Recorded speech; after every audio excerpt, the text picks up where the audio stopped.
সেদিন নিজের হাতে রান্না করে দিদি আর বোনকে ডেকে নিয়ে খাওয়ালাম। হঠাৎ করে খুব বেশি আয়োজন করতে পারিনি, তবে যতটুকুই করেছি খুব অল্প সময়ের মধ্যে কিন্তু অনেকটা ভালোবেসে।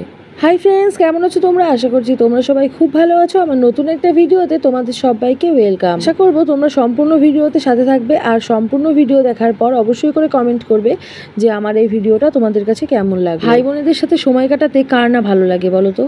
সত্যি কথা বলতে আমি আমার জীবনের কিছু বছর একদম বাদ দিয়ে দিতে চাই।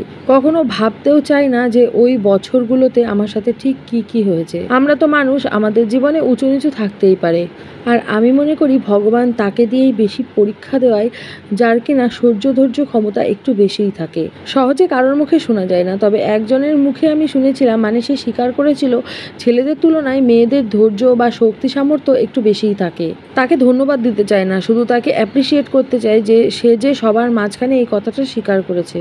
সে হয়তো নিজের অজান্তেই অনেককেই ইন্সপায়ার করেছে। তো প্রথমেই দেখো রান্নাবান্না শেষ করে নিয়ে বাচ্চাদেরকে খেতে বসিয়ে দিলাম, আর আমরা এখানে সবাই মিলে বসে আছি। আগে সবাই এক জায়গায় হলে নানা রকমের গল্প, নানা রকমের আলোচনা, অনেক খুনসুটি হতো, কিন্তু এখন সবাই এক জায়গায় হলে যে যার মতো ফোন নিয়ে ব্যস্ত থাকে। কি আর করা যাবে, আমার এই ভাঙাচুরো ঘরে সবাই মিলে এইরকম ভাবেই আনন্দ করা হচ্ছিল। সেদিন দুপুরে রান্নায় ছিল অনেক কিছুই, যেমন ধরো ছিল সাদা ভাত, এদিকে পাট শাক, চুড়ো করে আলু ভাজা, তারপর মুড়িঘণ্টের ডাল করেছিলাম। আর মুড়িঘণ্টের ডালের মধ্যে কিন্তু আমি দিয়েছিলাম মুসুরির ডাল, আমি কিন্তু মুগ ডাল ব্যবহার করিনি। তারপর করেছিলাম কাতলা মাছ পোস্ত, ওর মধ্যে একটু দই দিয়েছিলাম, আর তারপর করেছিলাম মুরগির মাংস। খেতে বসিয়ে সবার কাছে জিজ্ঞাসা করছিলাম কেমন হয়েছিল রান্না। সবাই মোটামুটি বলল যে না, ঠিকঠাক হয়েছে। অনেকগুলো বছর পর, বেশ অনেকগুলো বছর পর সবাই মিলে এক জায়গায় অনেকটা সময় কাটিয়েছিলাম। সবাই মিলে এক জায়গায় যদি ঠিকমতো সময় না কাটানো হয় তাহলে কিন্তু অনেকটা দূরত্ব বেড়ে যায়।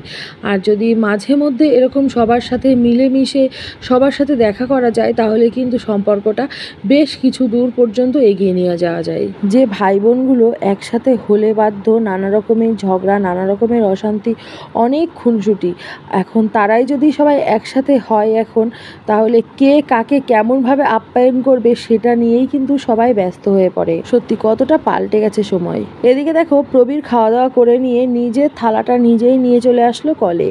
সেটা নিয়েই সবাই একটু ওর পেছনে লাগছিলাম। আসলে সবাই তো সেই ছোটোবেলার থেকেই একসাথে রয়েছে, সবার সাথেই সেই ছোটোবেলা থেকেই পরিচয় রয়েছে, ওই জন্যই সবাই এত ক্লোজলি, এত ডিপলি মিশতে পারি। সবার এখন আলাদা আলাদা সংসার হয়ে গেছে, সবাই এখন যে যার অতিথিই হয়ে গেছি।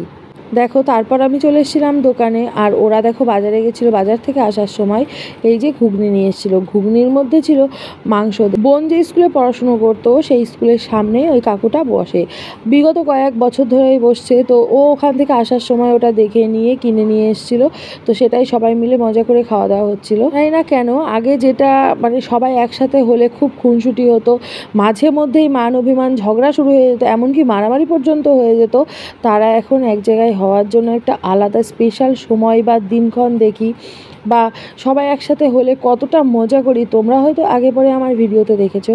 জানি না কেন ভিডিওটা আর বেশি আমি লম্বা করতে পারলাম না, কারণ কিছু বলতে গেলেই মনটা ভার হয়ে যাচ্ছে।